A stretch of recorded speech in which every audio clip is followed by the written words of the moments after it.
जय श्री कृष्ण।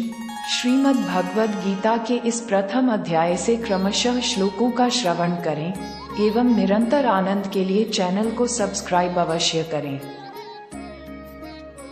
अर्जुन विषाद योग, दोनों सेनाओं के प्रधान शूरवीरों और अन्य महान वीरों का वर्णन।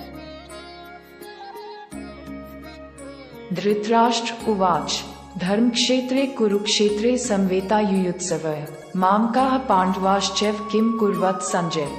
संजय उवाच दृष्ट्वा तु पांडवानीकं व्युदुर्योधनस्तदा आचार्यमुपसंगम्य राजा वचनं ब्रवीत।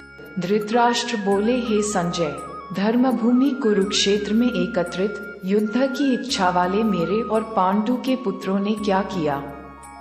Dhritarashtra said, Hey Sanjay, what did I and Pandu's sons, desirous of war, gather in the sacred land of Kurukshetra?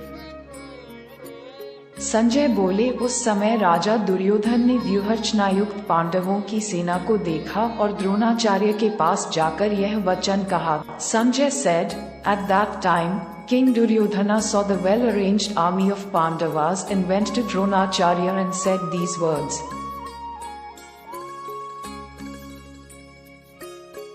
पश्यैता पाण्डुपुत्राणामाचार्य महती चमो व्यूधा द्रुपद पुत्रेण तव शिष्येन भीमता अत्र शूरा महेश्वासा भीमार्जुनस्मा युधि युयुधानो विराटश्च द्रुपदश्च महार्थः।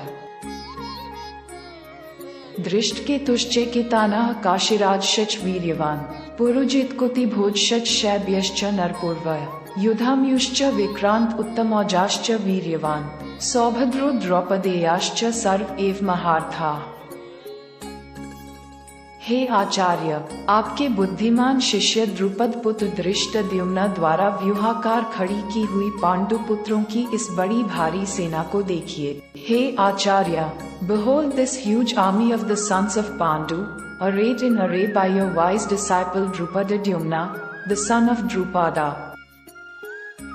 इस सेना में बड़े बड़े धनुषों वाले तथा युद्ध में भीम और अर्जुन के समान शूरवीर सात्यकी और विराट तथा महारथी राजा द्रुपद, धृष्टकेतु और चेकितान तथा बलवान काशीराज, पुरुजित, कुंतीभोज और मनुष्यों में श्रेष्ठ शैब्य, पराक्रमी युधाम्यु तथा बलवान उत्तमौजा, सुभद्रपुत्र अभिमन्यु एवं द्रौपदी के पांचों पुत्र, ये सभी महारथी हैं। In this army there were Satyaki and Virata, the mighty men with big bows and equal to Bhima and Arjuna in battle, and the mighty king Drupada, Drishtaketu and Chekatana, the mighty king of Kashi, Purujit, Kuntibhoja and the best among men, Shabya, the mighty Yudhamanyu and the mighty Uttamoja, Subhadra's son Abhimanyu and Draupadi's 5 sons, all of them are great warriors. We hope that you would have enjoyed listening to the shlokas with their meaning. To stay in the same order and enjoy the upcoming shlokas, do subscribe to the channel, so that you can listen to the Upanishad every day in this shloka series in Bhagavad Gita. Learn more closely. Hearty thanks. Jai Shri Krishna, Jai Shri Radhe.